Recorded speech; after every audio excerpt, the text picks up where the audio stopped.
오늘도 각 가정에서 하나님을 예배하는 사랑하는 성도 여러분들에게 주님의 평안과 은총이 그리고 보호하심이 함께하기를 기도드립니다. 우리는 다음 주에 같이 모여서 예배드리기로 했습니다. 설레고 기대가 되기도 합니다. 그리고 이 어려운 시기에 믿음을 잘 지키신 사랑하는 성도 여러분들에게도 감사 인사를 드립니다. 코비드-19 이후에 목회자들을 만나면 많은 분들이 내가 지금 뭐 하는지 모르겠다. 교인들과 함께 성경 공부도 못하고 선교도 못하고 봉사도 못하는, 그리고 열심히 설교를 준비했는데 그 설교를 교인들에게 직접 전하지 못하는 그러한 아픔을 많이들 이야기하십니다. 그런데 이것은 목사님들만이 아니겠죠. 신앙생활하는 성도들에게도 내가 지금 믿음 생활을 하고 있는 건지, 예배를 잘 드리고 있는 건지, 그런 어떤 회의들이 들 것입니다. 신앙생활에 위기가 찾아온 것이죠. 예수님은 마태복음 24장에서 말세에 일어나는 징조에 대해서 얘기를 하십니다. 거짓 선지자가 나타나고 민족과 나라가 대결을 하고 분쟁이 있고 또 처처에 기근과 지진이 일어나는 이러한 일들을 말씀하시면서 마지막에 하시는 말씀이 그러나 끝까지 견디는 자가 구원을 얻으리라 이렇게 말씀하십니다. 고난 속에서 주님께서 우리에게 요구하신 믿음이 견디는 믿음이요 이기는 믿음이라고 하는 사실입니다. 오늘 우리가 봉독한 본문에는 두 가지 믿음을 볼 수 있는데, 하나는 구경하는 제자들의 모습입니다. 예수님께서 무리를 걸어오시는데 제자들이 그 예수님께 나아가지 않는 것이죠. 배 안이 안전하다고 생각한 것입니다. 배 안이 자기들을 지켜준다고 믿었던 것이죠. 일반적으로 사람들이 생각하는 배는 뭡니까? 자기들의 지식과 물질과 경험과 많은 사람들의 관계를 생각합니다. 그래서 그들은 그 안에 있으면서 어떤 믿음의 행동을 하지 못합니다. 제자들이 그렇게 했던 것이죠. 아마 어떤 제자는 베드로가 무리에 뛰어드는 것을 보면서 저건 너무 광신적인 믿음 아니야? 저건 너무 무리하는 거 아니야? 이렇게 생각했을 수도 있고요. 또 어떤 제자는 베드로가 무리에 뛰어들었네. 저가 걸어갈 수 있을까? 그러면 나도 혹시 해볼까? 뭐 이런 생각을 했을지 모릅니다. 이렇게 지켜보는 사람들의 특징이라고 하는 것은 나중에 평가를 잘한다고 하는 겁니다. 그런데 그 평가가 그들의 믿음을 더 성숙하게 하거나 하나님의 역사를 나타내게 하지 못한다라고 하는 것이죠. 예수님이 활동하시던 시대에 많은 사람들이 예수님을 따라다녔습니다. 그러나 그들이 예수님을 따라다니면서 말씀을 듣고 기적을 보았지만 예수님이 그리스도라고 고백하는 사람들은 많지 않았습니다. 오히려 예수님이 십자가에 달려 돌아가실 때에 예수님을 십자가에 못 박으라고, 재판받을 때 십자가에 못 박으라고 했던 사람들이 바로 예수님을 쫓아다녔던 사람들입니다. 왜냐하면 그들은 구경꾼 신자였기 때문입니다. 그래서 그들은 믿음이 없었고 믿음이 자랄 수도 없었던 것이죠. 로마서 10장 9절을 보게 되면 내가 만일 내 입으로 예수를 주로 시인하며 또 하나님께서 그를 죽은 자 가운데서 살리신 것을 내 마음에 믿으면 구원을 얻으리라 이렇게 말하고 있습니다. 우리가 예수님을 주로 시인하면 구원을 얻는다라고 하는 것이죠. 시인하는 것만으로 구원을 얻는다? 그러나 반드시 이런 역사가 나타나지는 않습니다. 야고보서 2장 19절은 내가 하나님은 한 분이신 줄로 믿느냐 잘함도다 귀신들도 믿고 떠니라 그랬습니다. 귀신들도 하나님을 믿습니다. 하나님이 전능하신 분이고 한 분이심을 그들이 믿습니다. 그러나 그들은 하나님을 두려워하죠. 그러므로 나는 하나님을 믿는다라고 하는 믿음 하나로 모든 구원이 이루어진 것처럼 착각해서는 안 된다고 하는 것이죠. 신앙생활하는 성도들은 내가 정말 구원받은 사람인지 구원받은 자의 어떤 증거를 가지고 있어야 됩니다. 여러분들이 예배를 드리면서 정말 하나님을 사랑해서 예배드리는, 하나님의 은혜에 감사해서 예배를 드리고 싶어하는 사람인지, 아니면 내가 예배를 드리지 않으면 하나님으로부터 벌을 받을까 봐 예배를 드리는 사람인지 여러분들 잘 확인을 하셔야 됩니다. 두려운 마음으로 예배를 드리는 사람은 하나님의 역사를 경험할 수 없습니다. 하나님이 그들과 같이 일을 하지 않게 되는 것이죠. 두 번째로 본문에는 베드로처럼 행동하는 믿음이 있었습니다. 베드로는 예수님이 그 깊은 밤 사경에 걸어오시자 그가 생각하기를 예수님께서 하신 일이라고 한다면 나도 할 수 있다라고 그렇게 생각했습니다. 그래서 예수님께 요청을 하죠. 만일 주시거든 나로 하여금 걸어오게 하소서 이렇게 물 위로 오라 하소서 이렇게 요청을 합니다. 베드로는 예수님이 하신 것을 나도 할 수 있다라고 그렇게 믿었던 것입니다. 이 믿음을 예수님께서 베드로에게 어떤 시험하거나 요청하신 것이 아닙니다. 베드로의 마음속에서 그런 믿음이 생겨난 것이죠. 여러분, 이것은 굉장한 믿음입니다. 놀라운 믿음이라고 말할 수 있습니다. 그런데 예수님은 요한복음 14장 22절에서 나를 믿는 자는 내가 하는 일을 그도 할 것이요 또한 그보다 더 큰 일도 하리라 이렇게 말씀하고 있습니다. 예수님이 하신 일도 할 수 있고 예수님보다 더 큰 일을 할 수 있다. 그런데 정말 베드로는 그런 일을 하죠. 베드로는 설교 한 번을 통해서 3,000명도 그리고 5,000명이나 되는 그런 새로운 신자를 만들기도 합니다. 그리고 예수님을 따라 순교자의 자리에까지 오르기도 하죠. 우리는 이 무리를 걸을 수 있다라고 하는 베드로의 이 믿음이 예수님을 믿는 우리가 가져야 될 믿음이라고 그렇게 알고는 있지만 그런 어떤 일에 대해서 그런 결론을 내고 그렇게 행동한 적은 많지가 않습니다. 그래서 우리의 믿음이라고 하는 것은 예수님을 시인하는 어떤 믿음에서 신뢰하는 믿음으로 나아가야 하는 겁니다. 예수님의 사랑과 예수님의 능력과 예수님의 말씀의 복음에 대한 어떤 신뢰를 가져야 되는 것입니다. 그럴 때에 예수님께서 우리에게 말씀하실 때에 거기에 반응하고 행동할 수 있는 믿음을 보여드릴 수 있는 것이죠. 마치 소경 바디메오가 예수님이 오시는 소리를 듣고 그 예수님을 향해서 다윗의 자손이여 나를 구원하소서 이렇게 외치지만 사람들이 그의 외치는 소리를 만류를 권하고 그만두기를 원했을 때 더 크게 소리 지름으로 말미암아 그가 구원받은 자가 된 것처럼 우리에게 막아서는 어떤 꺼림이 있다 할지라도 우리가 행동으로 보여줄 수 있는 믿음이 있을 때에 하나님의 역사가 그런 믿음을 가진 사람을 통해서 흐를 수 있게 되는 것입니다. 오늘 우리가 봉독한 말씀은 해피엔딩입니다. 제자들이 풍랑 속에서 구원을 받고 그 배에 있던 제자들이 예수님께 절하고 하나님의 아들이라고 하는 신앙을 고백을 하게 되었으니까요. 그러나 그 과정에는 위기도 실패도 있었던 것을 봅니다. 오늘 본문의 사건은 예수님께서 오병이어의 기적을 일으키시고 그리고 그 후에 사람들이 예수님을 왕으로 세우고자 붙잡았을 때에 예수님은 기도하러 산으로 오르시게 됩니다. 그러면서 제자들에게 즉시 이 디베라 바다를 건널 것을 지촉하시죠. 제자들이 예수님의 말씀에 순종해서 즉시 그들이 바다를 건넙니다. 예수님의 말씀에 순종했는데 그들이 만난 것은 풍랑이었습니다. 예수님의 말씀에 순종해도 어려움을 당할 수 있다고 하는 것이죠. 베드로는 어떻습니까? 베드로는 오라고 하는 예수님의 말씀에 순종해서 갔지만 그가 물에 빠지게 됩니다. 큰 실패를 경험하게 된 것이죠. 우리는 그렇게 생각합니다. 믿음의 길을 가면 모든 것이 잘 되리라. 순종하면 모든 것이 잘 이루어지리라. 그렇게 생각하죠. 그러나 그 길에도 순종의 길에도 위기와 실패가 있다라고 하는 겁니다. 지난주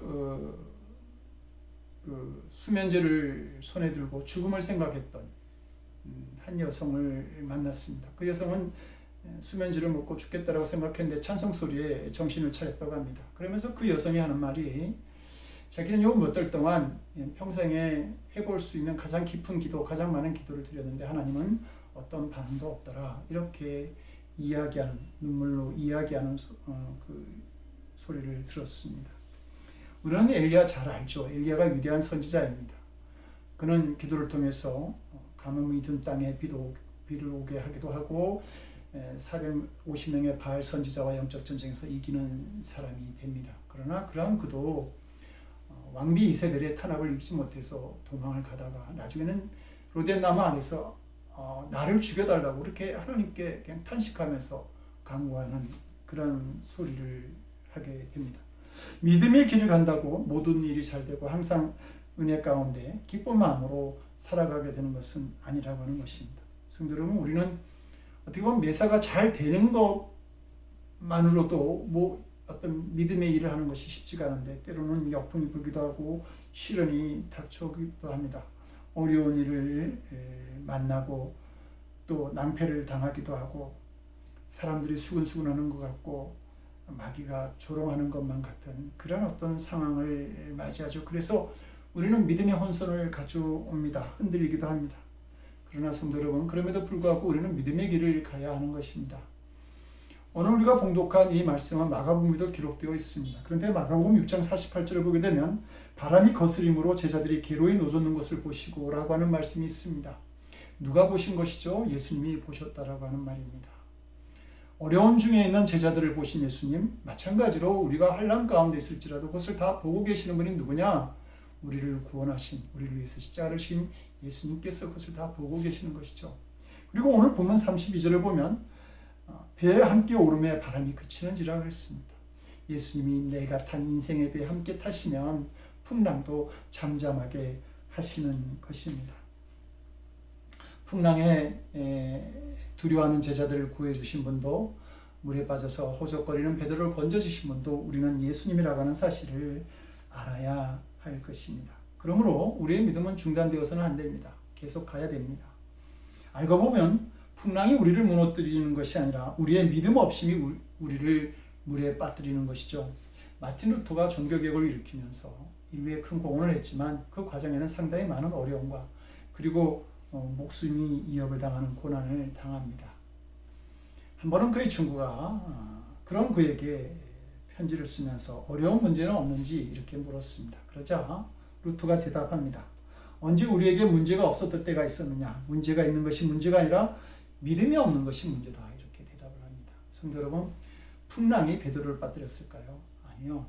믿음의 기적이 없었다고 한다면 그는 언제나 풍랑 속에 빠지는 자가 되었을 것입니다. 예수님께 다가오던 베드로가 물에 빠지죠. 그리고 예수님께 믿음이 적은 자라고 하는 책망을 듣게 됩니다. 그는 믿음에 실패한 자가 되었습니다. 그러나 우리는 오히려 실패가 귀한 것임을 알아야 됩니다. 왜냐하면 처음부터 큰 믿음을 가지고 나아가는 사람은 없기 때문이죠. 베드로는 여러 번 실패를 합니다. 마태복음 16장을 보게 되면 예수님에게 사탄아 내 뒤로 물러가라라고 하는 책망도 듣게 되고요. 그리고 예수님과 함께 겟세마네 동산에 올라가서 기도하기로 원했지만 기도에 실패합니다. 예수님이 십자가에 이렇게 달리시기 위해서 가실 때에도 그는 예수님을 모른다고 3번씩이나 부인하는 실패자가 됩니다. 그러나 그런 실패를 통해서 새롭게 깨닫게 될 때에 그가 초대교회의 위대한 사도가 되고 그리고 예수님을 위해서 죽을 수 있는 어떤 순교자의 믿음도 가지게 되었다라고 하는 겁니다. 오늘 본문에서 베드로가 무리를 걷겠다고 함으로 인해서 괜히 혼돈하고 책망도 듣고 또 창피한 일도 당합니다. 그렇다고 해서 예수님이 아무런 일도 하지 않았던 그 제자들을 향해서 너희들 참 생각이 깊고 신중하고 침착했다 이렇게 칭찬하시지 않죠. 또 베드로가 그 물에 빠졌다 그래서 수제자의 자리에서 이렇게 내려온 것도 아닙니다. 오히려 베드로는 그런 그 물로 뛰어드는 믿음과 그 도전으로 인해서 물 위를 걷는 그런 경험을 합니다. 유일하게 제자들 중에 그 경험을 하죠. 그리고 물에 빠진 우리를 구해 주실 수 있는 분은 예수님이라고 하는 사실도 베드로는 경험하게 되는 것이죠. 그래서 이 베드로의 이 경험이 위대한 고백을 가능하게 합니다. 마태복음 16장, 오늘 본문 다음에 있는 16장에서 제자들과 예수님이 일행이 가이사랴 빌립보에 이렇게 들려서 거기서 예수님이 제자들에게 묻죠. 너희들 나 누구라고 하느냐? 그럴 때에 베드로가 대답합니다. 주는 그리스도시요 살아계신 하나님의 아들입니다. 여러분 이것은 바로 이 물에 빠진 자신을 구해주시는 그 예수님을 경험하고 물 위를 걸었던 어떤 경험 속에서 나타난 귀한 고백이라고 하는 것입니다. 그리고 이런 어떤 실패를 통해서 또 위대한 고백이 이루어지고 그리고 이 위대한 고백을 통해서 초대교회를 이끌어가는 위대한 사도의 사명 그리고 예수님을 따라 순교하는 자의 자리에까지 들어간 것이죠. 골로새서 2장 6절은 말합니다. 너희가 그리스도 예수를 주로 받았으니 그 안에서 행하라. 예수님을 주로 믿는 우리들이 바다에 뛰어내려야 하는 때가 온다라고 하는 겁니다. 그러나 더 사랑하고 더 용서하고 더 드려하고 더 헌신해야 하는 그때에 우리의 마음 한구석에는 다른 소리가 들려올 수 있는 것이죠. 야, 너 너무 그러지 마. 베드로가 결국 물에 빠졌잖아. 우리의 믿음의 행동을 만류하는 소리가 들리죠. 또 다른 말이 주위에서도 들려올 수 있습니다. 저 사람 미친 짓 하는 거 아니야? 저거 광신적인 행동 아니야? 저렇게까지 할 필요가 있을까? 그래서 어떤 이런 조롱과 비난도 들려오고, 또 어떤 분들은 차근차근 세상 이치를 설명하면서 합리적으로 우리의 행동을 그만두게 만들려고 하기도 할 것입니다. 믿음으로 살지 못하게 하려는 어떤 마귀의 계획들이 우리의 길을 막아서는 것이죠.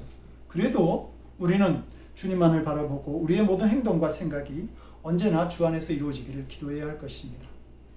지난주 코비드-19 이후에 드리지 못한 헌금을 정리하게 되었습니다. 그리고 그 헌금을 다 계산을 해서 체크를 써서 이제 이 금액과 내 통장에 있는 잔고가 맞는지를 확인하게 되었는데, 이 헌금을 드리면 제 잔고에 1불 40전에 돈이 남게 되는 것을 알게 되었습니다. 과부의 두 랩돈의 역사가 내 삶의 자리에도 찾아올 수 있구나. 그 순간 그렇게 깨달았습니다. 그리고 아주 기뻤습니다. 그리고 이 과부의 두 랩돈을 드릴 수 있게 하신 하나님께, 또 그 과부의 두 랩돈을 드릴 때 지켜보실 그 예수님을 생각하면서 감사한 마음도 가지게 된 것이죠. 그런데 그 다음에 드는 생각이 있었어요. 이렇게 다 드리면 뭘로 생활하지? 갑자기 일이 생기면 어떻게 해야 되는 거야? 이런 마음이 든 것이죠. 무리를 걷다가 빠지면 어떻게 하냐라고 하는 의심하는 마음이 든 것입니다. 그런데 본문은 우리에게 권고합니다. 그럼에도 불구하고 물 위를 걸어라. 물 위를 걷는 믿음이 진정한 믿음이다. 이렇게 우리에게 가르쳐 주는 것입니다. 히브리서 12장 2절은 말합니다. 믿음의 주여 또 온전케 하시는 이인 예수를 바라보라. 예수님만을 바라보는, 그래서 물 위를 걸을 수 있는 저와 사랑하는 성도 여러분들이 되시기를 주님의 이름으로 간절히 축원드립니다. 기도하시겠습니다. 풍랑이 있는 바다 위에 속에서도 우리와 함께 하시기를 원하시는 하나님, 우리가 물 위를 걷는 자들이 되게 하여 주시옵소서. 두려움도 있고 실패도 있을 수 있겠지만 하나님, 그 믿음을 통해서 하나님을 영광되게 하는 믿음의 길로 나아가도록 우리를 도와주시옵소서. 이제는 성자, 성부, 성령 삼위일체 하나님의 보호하심과 은총이 이제 물 위를 걷기를 원하고 담대한 신앙의 길을 걸어가기를 원하는 사랑하는 성도들 머리 위에 저들의 삶 속에 영원토록 함께 없으기를 간절히 축원드리옵나이다. 아멘.